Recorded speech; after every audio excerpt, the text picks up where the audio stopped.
Megan Hicks of I Run Far, and we're at the finish line of the 2018 Western States 100. I'm with men's third place finisher for the second time, Mark Hammond. Hey, congratulations. Thank you so much. Second loser once again. Just kidding. Is that the way you think of it? No. It's just funny to say it like that. But I'm happy about it. Yeah. How does it feel to be on the podium of, one of the world's most competitive 100-mile races again? It's so satisfying just to see all the work I put in come to fruition. It's great for my career. So. Probably just great to, like you said, to see the fruits of your hobby labor, bloom, right? Exactly. Yeah. So what's the story, what's your synthesis of this year compared to last year in terms of your run? You had a faster time. It was a faster time. I think conditions in the high country were quite a bit faster this year with all the snow to slide on. So I don't know how much. I figure at least a half hour faster without all the snow.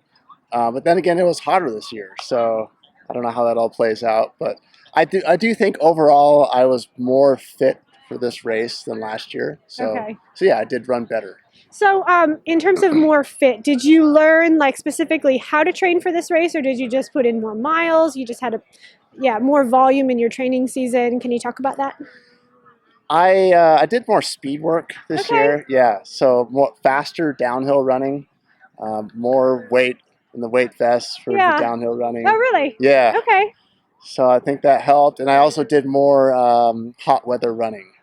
So I run this mountain in the afternoon. It's west facing, so it gets real hot. So I think that worked good. So I'm familiar with Utah. Which mountain is that? It's Grandeur Oh, Peak. yeah. Yeah, so that West Ridge. Really beastly. Yep. Yeah, what is that, 2,000 feet? 3,400 vertical and 2.2 miles. Yeah, I was going to say more than 1,000 feet per mile by a lot. Yep. So it's steep and gnarly. In the heat of the day. In the heat, 6 p.m. And hopefully no rattlesnakes. I saw several snakes. I almost stepped on one. So. Yeah, you may have had some wildlife encounters yesterday. I didn't see any wildlife that was notable. Although I heard someone saw bears. Someone saw bears. Somebody saw a mountain lion. I thought you said you had seen snakes at the finish. Nope, didn't see any snakes. Okay. I heard Jim saw bears. Is that correct? Yeah, I guess he scared up some bears after the Pointed Rocks aid station. A mom bear and her 2 cubs, and of course the cubs chose the tree right next to the trail to tree themselves into. That created a brief standoff. Right. That sounds familiar. In a different race, I came around a corner and there was a mama bear and its cub. The cub shot up a tree. The mom ran away, so I got lucky. Oh, really? Yeah. Okay. So back to your training, more speed work and more intentional downhill training? Yeah, exactly. Actually, I think I did more downhill running than uphill. Okay. With the treadmill, that's possible. So did you learn last year, because this race has so much more downhill than uphill, did you, Exactly. Okay. Yeah, that's why I did it. Okay. Talk about how the race played out. You went out harder this year than last year. I think I did go out a little harder. Yeah. Yeah. I mean, not by a huge amount, but it seemed intentional to me. Yeah, it was intentional. I did want to run a bit faster, and I've stuck with the Cowboys for much of the first half. So yeah, they're fun to run with, and Mendoza ran with him quite a bit, and also Ian Sharman ran with him for quite a few miles. So were you guys working together, kind of leapfrogging and accordioning, or? That's exactly what it was. So unintentionally running with these people, not intentionally. Right, unintentionally. Okay. Yep. And then you pretty much had set yourself into the third place position by around Michigan Bluff. Is that right? Michigan Bluff. Just after the halfway point, maybe? Or? Yeah. Yep, that's right. So, and last year I think I was in 4th by Michigan Bluff, so it was pretty similar how I worked through the field. Yeah. Yep. Well, when I saw you at Forest Hill mile 62, you came trucking across those flats looking like there weren't 62 miles in your body already. They say the race is just starting at Forest Hill. Yeah. Where were you at mentally then? Well, I mean, it helps that it's downhill going into Forest Hill. It makes me look better. You picking good spots. Take photos, Megan. Yeah, exactly. Yuck it up for the camera. So, But yeah, I mean, of course, it was on my mind. Like, this is where I really got to be focused and pushing hard.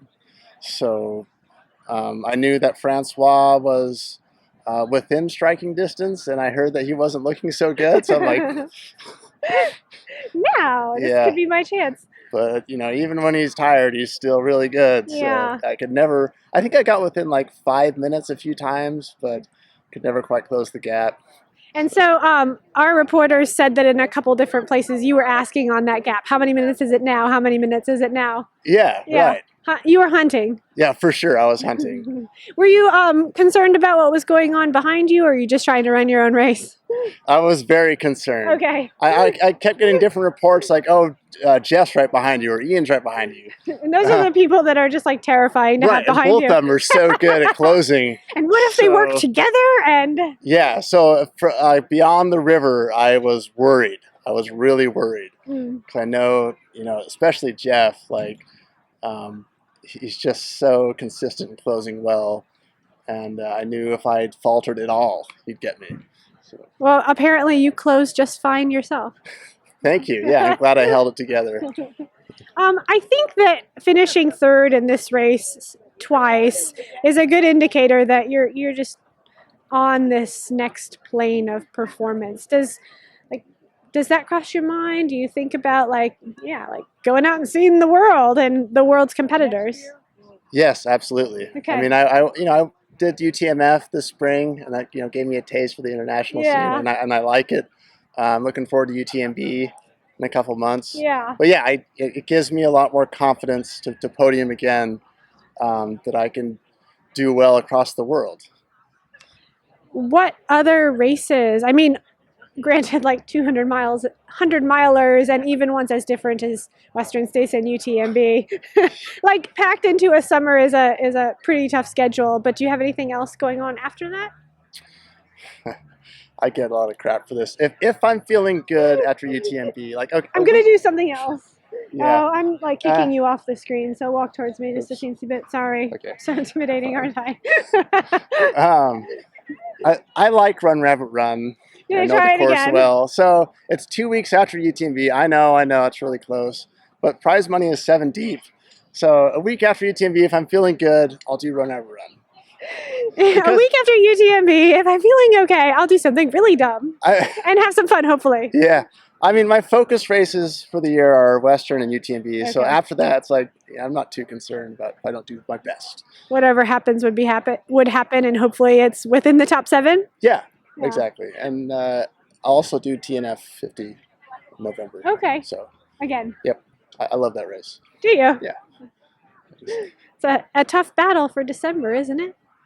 Like to keep your shit together, keep your stuff together that long in a racing season? Yeah, it is. I mean, I feel like because I work an office job, I have so much time to rest, I do. I feel like I'm mostly just resting. So, and most of my training runs are, they're short. Like I do like 2 or 3 a day, just short runs. So I feel like that's more sustainable. That's how I can race so much.